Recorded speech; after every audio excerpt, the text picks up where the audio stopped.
rods on the back of the trailer. Obviously the ramp's upside down. This is the pipe I'm going to use to weld this in, and then I'll be able to slide the rods through this. That will allow me to still be able to remove the ramps. Allow me to still remove the ramps as needed and store them. So, and what I'm going to do is just brush it right here. We'll tack it here. Brush it there, tack it there and there. We'll go ahead and tack that right there on both sides, and then the same on the other side.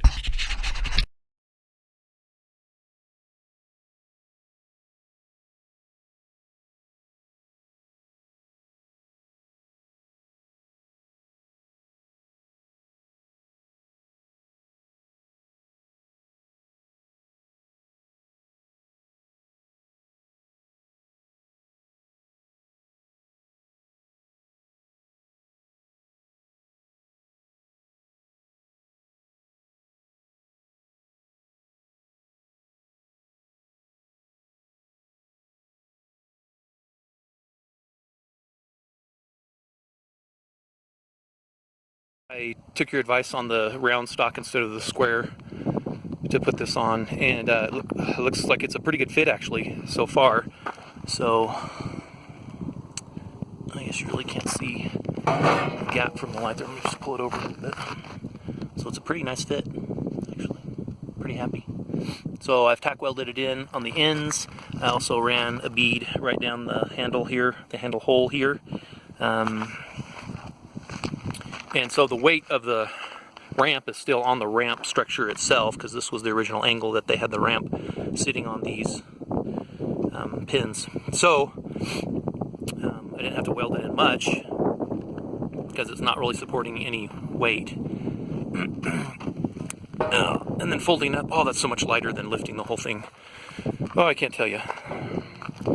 This is going to be so much nicer. So I just tack welded the ends there and on the top, and I welded across this piece here and this piece here. I haven't painted this yet. I was just testing it and make sure it works okay. And tack welded it there and there. And then my primary weld was right across the handle here. There's the handle opening. And so I just welded along the pipe and along the edge right there.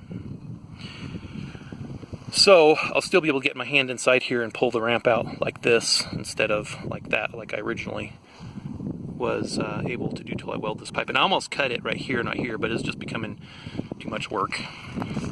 I just want to get it done. But it's nice. I can slide it inboard or outboard, and probably match some narrower wheelbases or wider wheelbases. Pretty cool. I'm pretty excited. I was originally thinking about putting the ramp in kind of a tilted back position, and I don't know if that would help airflow or not. It probably wouldn't. Probably could just be just as much of a drag. So, but my final thought was sorry about the wind. I want to store the ramp in a vertical position so that the trailer is actually holding the weight of the ramp and not whatever I'm tying it down with. So my plan is to run a strap with it in this vertical position from kind of up here down to right here on the trailer, and just weld a couple pins on, and then put the strap on, and then put some winch pins in.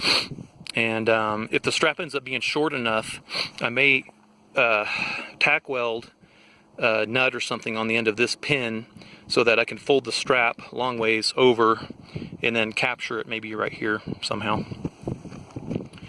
That is, I want to do that if I like take the ramps off, and then stow the ramps underneath the trailer like the original design was. And then what do I do with the strap that's welded in place and attached there? So, or I can make it where I can remove it on both ends and then just store it in like the trailer box. Oh yeah, by the way, I picked up that Harbor Freight trailer box, tongue box, and it was like it was like 80, with the coupon it was like $80. I want to say $89. So I feel like I've got a pretty good deal on it.